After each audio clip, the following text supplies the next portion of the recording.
Certains pays semblent vivre dans un monde parallèle, tant ils s'affranchissent des règles budgétaires qui s'imposent à tout un chacun. L'endettement public ne doit pas, par exemple, dépasser 60% du PIB pour un pays membre de la zone euro. Et la France vit actuellement, comme un psychodrame, son passage au-delà des 100%. Pourtant, cela n'est rien à côté du fardeau du Japon, 238%, record du monde, ou même des États-Unis qui planent au-dessus de 106%. Mais quels sont les ressorts pour vivre heureux avec une grosse dette publique? Dans le cas des États-Unis, c'est bien connu. C'est de pouvoir émettre la principale devise de réserve et de transaction au monde, avec tous les avantages que cela procure. Ce privilège, exorbitant, dénoncé en son temps par le général de Gaulle, de pouvoir financer sans pleurs ses déficits, n'est pas prêt de faiblir. Le dollar règne toujours en maître sur la planète, solidement accroché au-dessus de 60% des réserves de change des banques centrales, loin devant l'euro, à peine plus de 20%, le yen et la livre sterling. Et la vraie problématique des États-Unis est de subvenir à toute la demande de dollars du reste du monde, face à des émergents dont la demande ne cesse d'augmenter et des pays développés vieillissants en quête d'actifs sans risque. À tel point que l'on peut se demander jusqu'à quand les États-Unis pourront continuer à assumer seuls ce rôle. En dehors de ce privilège, encore peu ou mal partagé, 3 conditions doivent être réunies pour être un endetté heureux. Il faut d'abord que la dette publique soit détenue par les résidents, ce qui permet d'éviter le risque de crise de liquidité.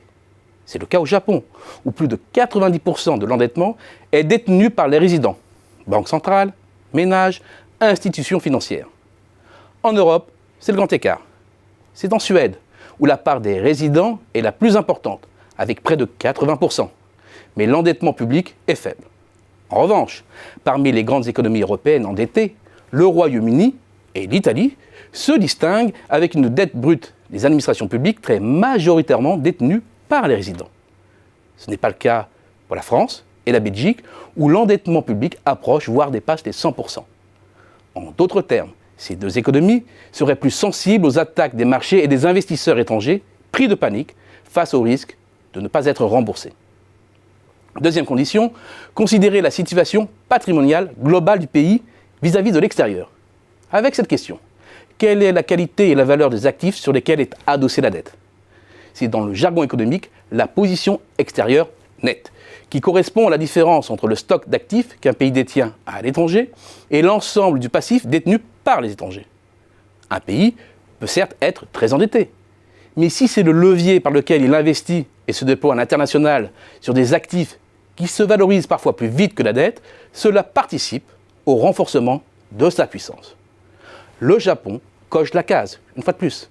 Avec plus de 2500 milliards d'euros, il arrive même en première position et devance l'Allemagne et la Chine. À l'autre bout du spectre, les États-Unis avec une dette de près de 6 000 milliards d'euros. C'est près du 40% du PIB, même si en face de l'endettement, il y a des multinationales en position de leadership. L'Espagne, avec près de 1 000 milliards d'euros, est dans une position très délicate, car cela correspond à près de 85% de son PIB. Quant à la France, son passif net représente près de 20% du PIB, ce qui est médiocre, mais modère le seul focus sur l'endettement brut. Comme les États-Unis, la France a de la dette, mais aussi une politique active d'investissement à l'étranger. Ultime condition, avoir une banque centrale comme prêteur en dernier ressort. Le contrôle de la banque centrale change radicalement le rapport à la dette publique des États. Et ne pas appartenir à une union monétaire autorise une marge de manœuvre beaucoup plus importante. Une fois de plus, le Japon répond à cette exigence. Quand on ne s'appelle pas États-Unis, pour être heureux avec une dette publique, il faut 1. Que cette dette soit détenue par des résidents, 2. Avoir une position nette extérieure favorable, 3.